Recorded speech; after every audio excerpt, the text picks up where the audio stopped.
Welcome back, ladies and gentlemen, to Thursday's Theology. My name is Jeff, and I'm your host. And joining me, again, is my lovely wife, Chrissy. Hi. Hey. Hi. Hey. Stop. How you doing? Gross. So, Chrissy, we've been talking about just different Christmas stuff, and Christmas is just a few days away now. Oh my and, gosh. Yeah, believe it or not, kind of snuck up on us.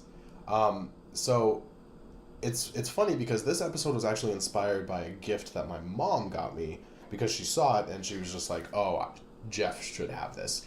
And what it is it's a it's a card game called Santa versus Jesus, and it's exactly as ridiculous as it sounds.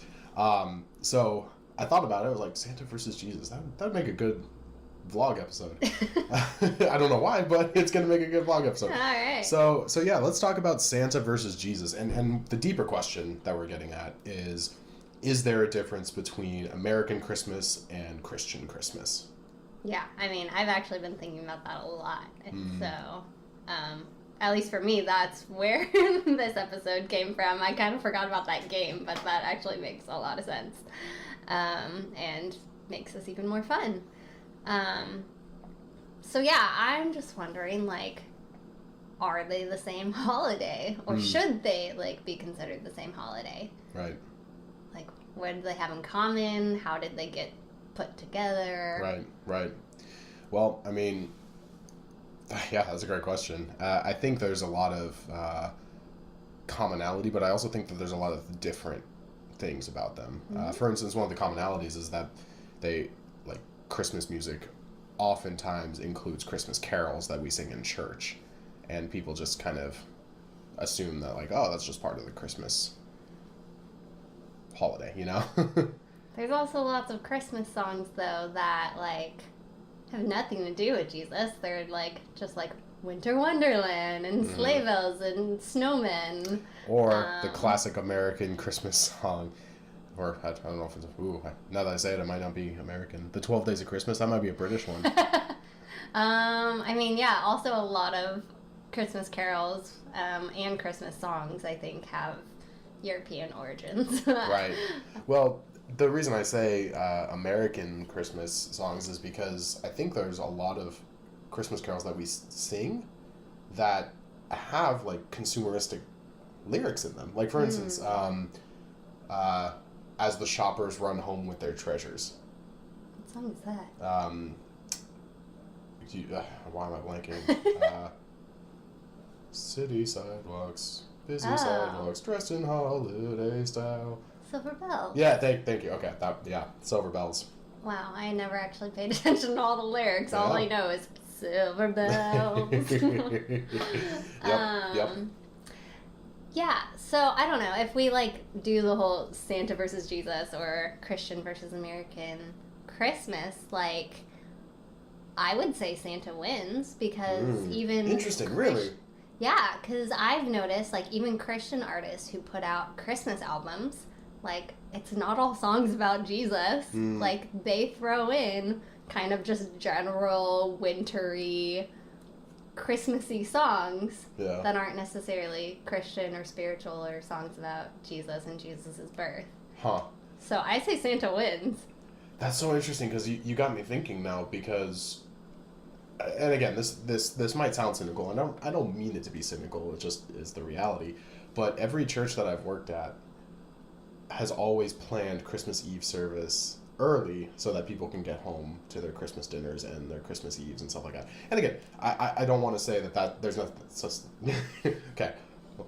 Pause. I want to make sure I am employed by a church and I will happily do the service that is most convenient for the congregation. But what I'm trying to get at is the fact that even planning our services is planned around the holiday. Does that make sense? Possibly. Like, yeah, because every Christmas Eve service statement we have ever planned has always been at a time to make sure that people have enough time to get home to have dinner with their family and open Christmas presents on Christmas Eve and stuff like that. And again, nothing necessarily wrong with that.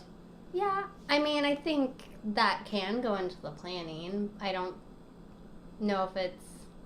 I don't know, like, I feel like there is something to be said in general. You plan services with respect to, like, when people gather and have meals. Oh, sure.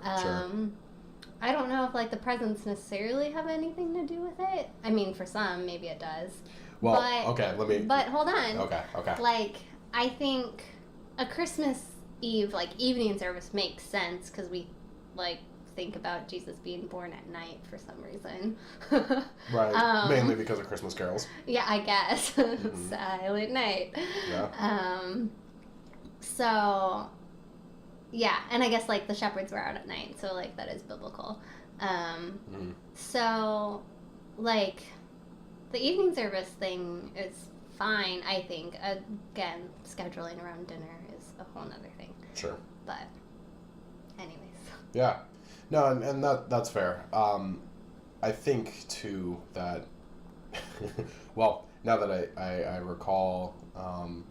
the pastors who've always delivered the Christmas Eve service have always inserted a joke about, like, oh, we're not going to take too much time so the kids can get home and, you know, open their presents. You know, there's always that assumption that the kids that are there aren't there because they want to be, or aren't there because they want to know more about Jesus' birthday. They're just there because their parents have made them come out on Christmas Eve.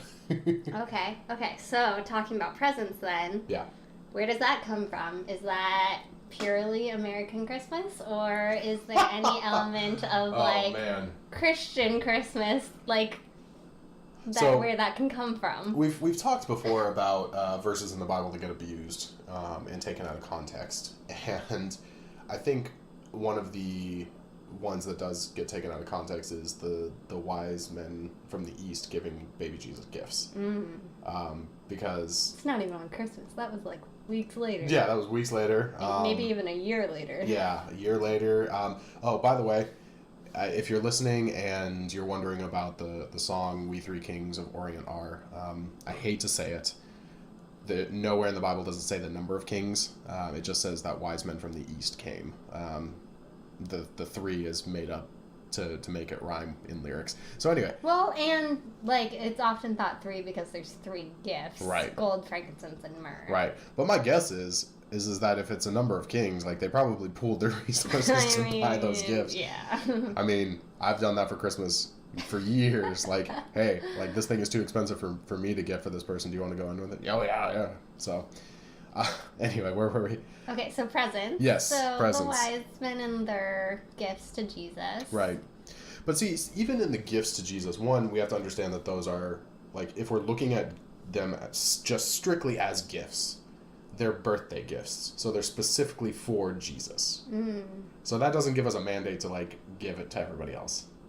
So there's that. Okay.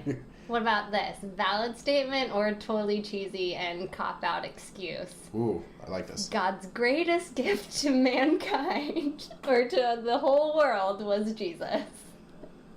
Oh, gosh. So God gave us a gift. Yeah. Therefore, we give each other gifts? Is that a thing? Well, this is the thing, though. Like, and this is, like, another realm that we haven't talked about yet, but I think that we too narrowly celebrate Christmas. And what I mean by that is we hone it down to the Advent season. Like, oh, we're going to celebrate Jesus' birth. But Jesus' birth, if you're talking about it in terms of being a gift from God, that should impact every single day of the year for us. We should constantly be living in the reminder that Christ is a gift to us, and that God has given us a gift in the birth of Christ. Sure. So... Preach. Preacher man. But going back to the gifts of the wise men for just a second, the gold, frankincense, and myrrh, even those gifts themselves, one, like I said, they're birthday gifts to Jesus. But the other thing about it is that each one of those represent a very different aspect of Jesus' life, and including the foreshadowing of his death. Like, frankincense is a perfume that you use to hide the smell of decomposition. So the fact, yeah, I know, right? So, well, first of all, that just made me think, one of the funniest Christian memes I've ever seen is the three wise men, and his three panels is just like, baby Jesus, I brought you gold. And the second one is, baby Jesus, I brought you frankincense. And the third one's just like, but wait, there's myrrh. There's myrrh.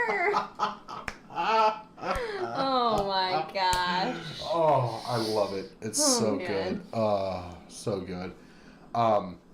So even the gifts themselves can't be used as a blanket. Like, oh, well, we should get everybody gifts.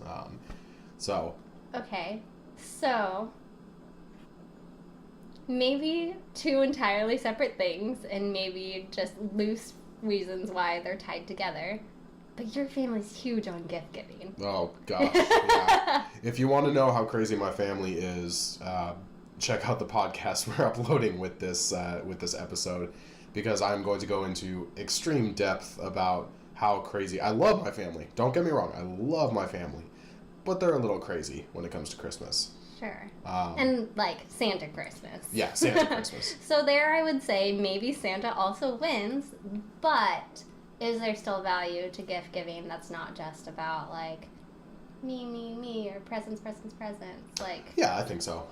In fact, if you're unfamiliar with the term love languages are a way that you experience love and the way that you express love. And gift giving is one of those ways. So for somebody who has the gift giving love language, it's very important because the act of giving the gift, the act of like thinking about it and crafting it and presenting it is very important.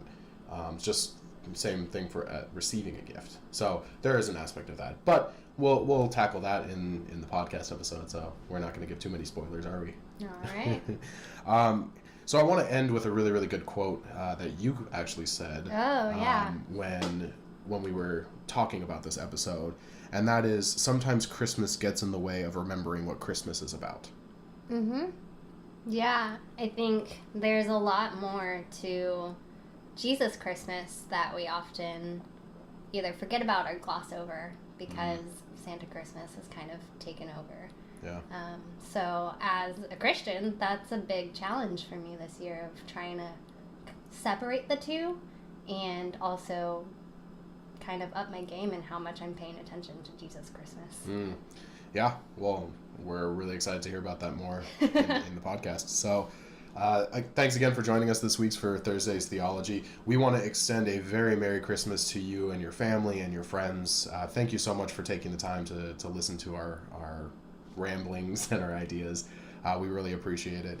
As always, my name is Jeff. I'm your host. And remember, theology doesn't always have to be difficult. It is simply the study of who God is. Take care. Merry Christmas. We'll see you next time.